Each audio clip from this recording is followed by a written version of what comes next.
Matt LaFleur says Aaron Rodgers will play this week if he's healthy. That if still in question, at least at the time of this recording.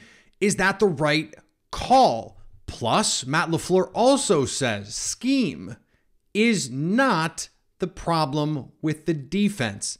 Certainly not the only problem. We dig into both of those questions on today's show. You are Locked On Packers, your daily Green Bay Packers podcast.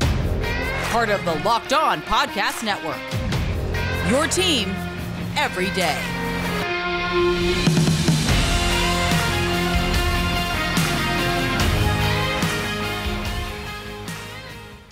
You are Locked On Packers, part of the Locked On Podcast Network, your team every day. I'm Peter Bukowski, and I cover the Packers for The Leap, a newsletter I would love for you to subscribe to. Follow me on Twitter, Peter_Bukowski. Follow the podcast on Twitter at Locked On Packers. Like us on Facebook. Subscribe to the podcast, iTunes, Spotify, Google Podcasts. Wherever you find podcasts, you will find Locked On Packers, the number one Packers podcast on the internet, and the show for fans who know what happened. They want to know why and how. Matt LaFleur said on Monday that if Aaron Rodgers is healthy, he's going to play. And this is something we touched on our post-game show, but when we're recording that right after the game, we're not getting the live comments. And so we missed what was said after the game. Aaron Rodgers said, if the Packers are mathematically eliminated, then it's a different conversation. But so long as they have a chance to make the playoffs, he wants to keep playing. Depending on the models you look at, a less than 3% chance of getting into the postseason for the Packers. But 3 is not the same as 0, I guess. When you look at the teams ahead of them, teams like Washington and New York, who already have the tiebreakers with them, or Seattle, who is 3 games ahead of them, it really starts to get tough, especially given the times that these teams have to play each other. It gets tough to find a path for Green Bay. That's not really the point here. I made the case in the post-game show that this should be the Jordan Love show. I think it is a reasonable compromise for the Packers to say to Aaron Rodgers, if you want to play against the Bears, if you are healthy enough, if the doctors clear you to play against the Bears, and you want to play, fine. But after the bye week, this is Jordan Love's show. Because the bye week presents a perfect opportunity for the Packers, the extra week to prepare, to game plan, to get Jordan Love ready to play the last 4 games of the schedule. That is a reasonable compromise. If you wait until after the bye, you might still be mathematically in the mix. And then you miss your best chance. The worst case scenario for the Packers is that Aaron Rodgers continues to play because they are mathematically alive until the very last week, even if it's a long shot. And then they don't make it because of a tiebreaker or whatever. Now, it would certainly be good for them to win a bunch of games, to beat the Rams, to beat the Dolphins, to beat the Vikings, if the Vikings have something to play for, to beat the Lions. It would be good for that to happen. But then you've missed the chance to see what Jordan Love is. You've missed the opportunity for him to either have trade value or to prove that he can be the starting quarterback for the Green Bay Packers. And now Aaron Rodgers holds every card because in the offseason, he has the Packers over a barrel because they don't have a big enough sample size really to even entertain moving on from Aaron Rodgers, even if they may have wanted to if Jordan Love had played well enough. And let's just assume for a second that he would have. then you miss an opportunity to potentially trade Aaron Rodgers or for Rodgers to retire or whatever it is. You miss any flexibility that you were going to have because you were chasing 1, 2, 3% chance. What has to happen is this team has to take an honest look in the mirror and say, regardless, this team is not championship quality. Even if they get into the playoffs, they are not good enough to beat these really good teams. And certainly not win 3 on the road. And so chasing that proverbial dragon is just not in the best interest of the team. I've run all the New York Times, ESPN, all the little, like, you can playoff matchup calculator. If the Packers win out, they still need like 14 different things to happen to get in. Would it be great to have another playoff run? Sure. But this season, this Packers team does not look playoff quality, even in a wide open playoff race. And I thought Ryan Wood said something really interesting on Twitter the other day. He said that he thought the 2020 Packers and the 2021 Packers would have absolutely danced through this version of the NFC. That said, we thought the 2020 and the 2021 Packers would dance through those versions of the NFC, and they didn't. This team is not nearly as good as those teams, and you can't give up a metric ton of rushing yards and still feel like you have any chance to beat a 49ers team in the postseason, or the Eagles in the playoffs, or Dallas in a rematch, or the Vikings even. I don't know how you can have faith that you could beat those teams. I mean, okay, let me rephrase. I understand why the Packers would have faith that they can beat those teams, but from an objective outsider perspective, I don't understand why you would have a ton of faith that not only could you beat one of those teams, you could beat 3 of those teams. So the Packers find themselves in a position where they have to decide what is in the best interest of the Green Bay Packers. And I thought it was really interesting that Robert Griffin III went on ESPN in the Monday night pregame show and said he didn't think anyone in the Packers organization, including Matt LaFleur, who was on the coaching staff in Washington when Robert Griffin was an absolutely electric talent. He said he didn't think anyone in the Packers building would have the gonads to tell Rodgers, take a seat. It's in the best interest of the team. And based on the comments this week, it seems like he's right. That Matt LaFleur has said, I'm going to go down with this ship and let Rodgers play because I think that that's the best thing. And if Matt LaFleur thinks that's the best thing, I get it. That's a coach's prerogative. But then you need the GM to step in. And if necessary, you need the president to step in. And this is the one time, and I have always been the guy that has said, the Packers do not need an owner. In fact, owners are a hindrance way more often than they are a benefit. And you just have to look at, pick a pro sports franchise. And you point to it and say, okay, look at that team. That team is run ghastly because the owner is so involved. The best owners are the ones who are not involved. Robert Kraft is not involved in the football operations. He trusts Bill Belichick to do that. He only steps in to play conciliator, which he had to do, apparently, according to the reporting of Seth Wickersham and others, multiple times in the Tom Brady era. The Packers don't have that. And I think that's been pointed out. You listen to the guys that have been on this beat a long time, Tom Silverstein especially, basically said if Bob Harlan were around, this would never have happened. That's probably true. This relationship, Andrew Brand has said that this relationship would never have gotten to this point. But you need someone who's going to take the best interest of the organization, and it may not be the head coach. And so I don't think it's fair to say Matt LaFleur doesn't have the courage or the intestinal or testicular fortitude to do what is necessary.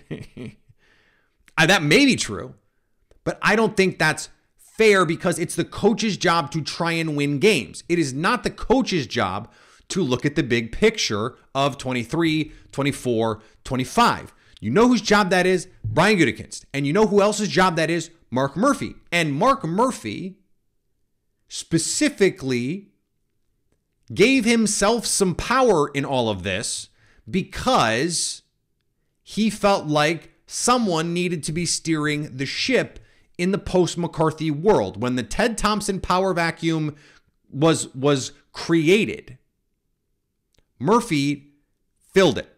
And in a lot of ways, he created it so he could fill it. Remember, he still has not re-empowered Brian Gutekunst that we know of, certainly not publicly, that Brian Gutekunst is in charge of the head coach in terms of hiring, firing, all that stuff. Right now, theoretically, that is a Mark Murphy job. So that means this also falls on Mark Murphy because the best thing for the Green Bay Packers long term is to play Jordan Love. It is not to risk your 4-time MVP quarterback, whether he's going to be the quarterback next year or not. The best thing for the team is for Jordan Love to play because either you trade him and you get stuff for him, or you see that he stinks. I don't think so, but maybe that's what this 4-game sample size, 5-game sample size says. At least 4, you hope. But at least you know, and then if you lose a bunch of those games, you have a top 10 pick, you have the chance. Maybe you can get CJ Stroud or Will Levis, one of these top quarterbacks, and then you can go from there. Or he looks like he did on Sunday night against the Eagles, really good, and you go, okay, well, maybe the reality is he's the guy. But if he looks good, you have at least 2 options. It is keep Rodgers and trade Love for picks, because there are plenty of desperate teams that would like a young quarterback. Better to trade him this offseason. Or he looks good and you trade Rodgers. That's more complicated because of the money and all of that. I get it. But if he doesn't play, your only option is whatever Rodgers wants. It's not even Rodgers plays. It's whatever Rodgers wants because he can walk away. Now, he's not going to walk away from $60 million in guaranteed money, but he could. And so now he's in control. And so in a lost season, chasing singular percentage points of getting into the playoffs is not the move. It is play Jordan Love. Whether or not the Packers decide that that is what they will do, we'll see.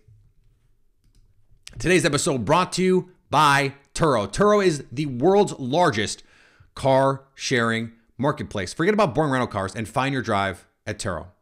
Turo, you can book any car you want, wherever you want it, from a community of local hosts. Book an SUV or a minivan or a pickup truck or an electric car. Whatever you need, you can find it at Turo. US, the UK, Canada, Australia, that's a lot of places if you need a car. So you could book a classic car, a luxury car. A lot of people for prom, let's say. I remember I had friends, now they had, a family member's classic car or whatever it was, but you can rent them with Turo. Wouldn't that be fun for a wedding? I went to a wedding over the summer where a guy drove a Ferrari into the reception. That was pretty cool. I mean, I'd like to do that. I'd like to just have one, but it'd be cool if I could rent one too.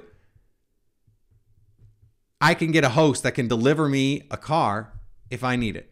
That's what Turo can do. That is a cool thing. Find your drive at Turo. And thanks for making Locked On Packers your first listen. For your second listen, check out Locked On Sports Today, my show. From the games that matter the most to the biggest stories in sports, go beyond the scoreboard and behind the scenes with the local experts and insights only Locked On can provide. Our network is unmatched. We have the best people. We have the most people. They rock, and they are as hooked in as anyone out there on what their teams are doing. Locked On Sports Today, available on the Odyssey app, YouTube, and wherever you get podcasts. I want to talk about the defense because I've watched the game again, reviewed the tape, as it were, looked at the Pro Football Focus grades, seen what other people are saying about what they see. Here's what Matt LaFleur saw. He saw a team miss opportunities. A scheme that he thought was fine. And I sort of get where he's coming from on that, because presumably he helped put that plan together. So in a lot of ways, it's sort of like, well, he has to be fine with the plan because it was partially his plan. And I agree. I don't know if I agree. I get what he's saying to a point. They counted 20 missed tackles. 20. And I can think of at least one Jalen Hurts play where I counted 4 just on the one play.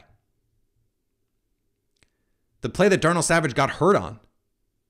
Quay Walker was a spy design. It's 3rd and 10. First drive of the game. You get them into 3rd and 10. You force 2 incomplete passes. You get them into 3rd and 10. You have a spy. Quay Walker is there to make the play.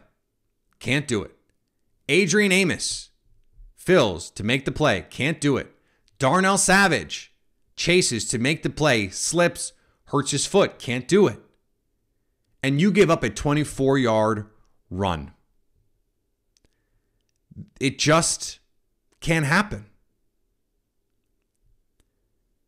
3rd and 6. You get them into a 3rd and medium after you have Justin Hollins chase down Jalen Hurts.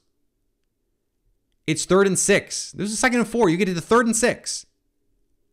Jalen Hurts runs for 28 yards on a play where they vacate the entire side of the field. You got them into the position you wanted them to be in.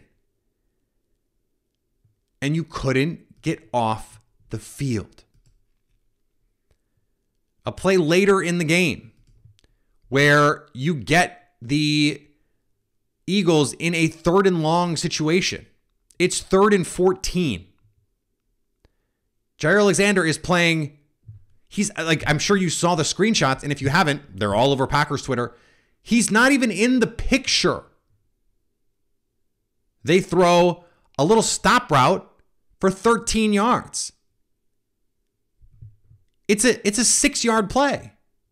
And it goes for 13 because you're 15 yards off. That's not a Joe Barry problem. Jair Alexander chooses to line up that far deep. Now, is he doing that in protest? I mean, that was how crazy it was, that it felt like something that your star player would do because he's going, this is BS. I don't want to do this. This guy sucks. That's how crazy it was that he was that far off. And then it turns into 4th and 1. And I know the Packers got to stop on 4th and 1 in this game, but the Eagles are money on 4th and short. They just are. They're the best short yardage team in the league. You can't give up 13 on 3rd and 14 because you're playing that far off. You just can't. That's not a schematic problem. That is an execution problem. There was another play later in the end. By the way, that drive, when you get them into 3rd and 14, ends in a touchdown. Another drive late in the game. It is 20-34. No, excuse me. It's 20-27. The Packers get it to 3rd and 12. Jalen Hurts throws short of the sticks. And you get a catch and run for 14 yards on 3rd and 12 because missed tackles and soft coverage. That is partially a scheme problem, but it's also an execution problem. And then you give up a touchdown instead of what could have been a field goal. That could have been the game, the difference in the game. This team had opportunities to get off the field. They couldn't. They give up a 10-yard run on 3rd and 4. And just to almost troll the Packers on that same drive, it's 3rd and 7. The Eagles call a run because they know they can get 5 yards to get it to 4th and short, which they do. And they convert that 4th and short. The Packers were winning some of these early downs. They just couldn't get off the field on 3rd down. They couldn't execute in those money situations. That's not all a Joe Barry problem. And I feel like I'm doing this every game now. We're in the game. I'm going, God, what is happening? What is Joe Barry doing? And I don't feel like Joe Barry did nothing wrong. Like I don't want to come out of it going that way, but it is always more on the side, like the ledger moves back toward the players. No, I don't think all the way. I still think Joe Barry is a major problem. I was talking to a league source about it yesterday, and he was going, man, there's a schematic issue here. That's the reason guys like Kenny Clark in the run game are getting eaten up. Linebackers aren't there. The edge defenders aren't setting hard edges consistently. They highlighted it last night. Preston Smith on a pass rush comes way too up the field, does not contain Jalen Hurts. I mean, the Colts gave us the blueprint. They showed everyone what to do. We saw it. The Packers saw it. And yet the Packers are in there flying off the edge, letting Jalen Hurts get outside and do whatever he wants. That's a player problem. So it is a combination of scheme and execution. And I understand at this point in the season when Adrian Amos looks cooked. Darnell Savage has fallen. He is the wily coyote, and the Roadrunner has tricked him into going off the side of the Grand Canyon, and now he's falling. I don't know what happened. He has not been great. Jair Alexander is been inconsistent. He doesn't love the role that he's in, clearly, but he hasn't executed the role effectively enough. Rasul Douglas looks like he's probably a safety, not a corner. Devontae Wyatt has been a miss so far. He's shown flashes, but you needed an impact player there. He's not that right now. And Quay Walker, same thing. You drafted Quay Walker for a game like this. He's not ready for it. He's not ready for it. So there's a lot of things that this Packers team needs to get fixed. The scheme is one of them, but the players, I came out of the last 24 hours. I agree with Matt LaFleur. The players needed to have done a much better job than they did within the scheme. So the scheme can be bad. You can make a bad call. But if guys execute the scheme, I wouldn't say it tends to work, but a call is not inherently bad or good until we see the play, and there's a lot of factors that go into it. We're getting in the weeds on this, but a defensive call is designed to have answers for all the things. Just like an offensive play design is designed to have answers. And you just don't always execute them. Some play calls are certainly better than others. There's no question about it. But if you execute, any play call executed well is a good play call. Execution is essential. Now, some play calls make it easier to execute because of whether it's the way that you're attacking your opponent or because of the matchups that you created with the players that you have. But at a certain point, it's about the players doing the job. And right now, the Packers do not have enough guys who are doing their job. That includes the coaching staff.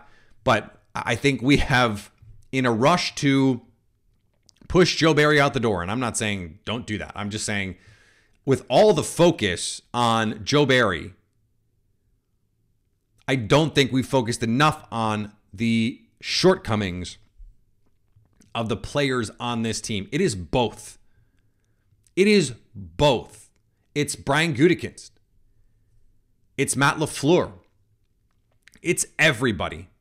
It's everybody. And there needs to be some big changes in the offseason all around. Or I don't know how we have faith that this team is going to get this figured out, like ever. This episode brought to you by Audible. Audible is releasing a slate of new football podcasts that we're sure you're going to love. Find Block Forever now wherever you get podcasts. Block Forever is a brand new podcast from former NFL All-Pro Ryan Khalil and Audible. Khalil takes the conversations about football to the next level. He sits down with star players, coaches, and former pros across the league to get real about what happens on the field and behind the scenes, inside locker rooms, during team meetings, and back at the hotel. New episodes of Block Forever will be recorded and released every week ahead of Thursday Night Football, available for free on the Audible, on Audible, or wherever you get podcasts. Catch the full Block Forever series, available anywhere you get your podcasts, available everywhere now. Audible, get in the game. And thanks for making Locked On Packers your first listen. For your next listen, check out Locked On Sports today. My show. It's the biggest stories in sports. I talk to people around the Locked On Podcast Network. We give you all the things you need to know to be the most up-to-date sports fan you can be. All the big stories, big game recaps, and the take of the day available on the Odyssey app, YouTube, and wherever you get podcasts. All right, we're going to be back tomorrow. How you doing? Crossover Thursday for Packers Bears with our guy Lauren Cox from Locked On Bears, and then a live show on Friday ahead of Packers Bears. On Sunday, we'll probably have more information on the status of Aaron Rodgers. I will say I am not convinced he will be healthy enough to play this week. I think we would have heard about it on Monday. I think we would have been. I think Matt LaFleur would have said everything's fine. If everything was fine, if everyone agreed on what the plan was, we would have heard about it on Monday.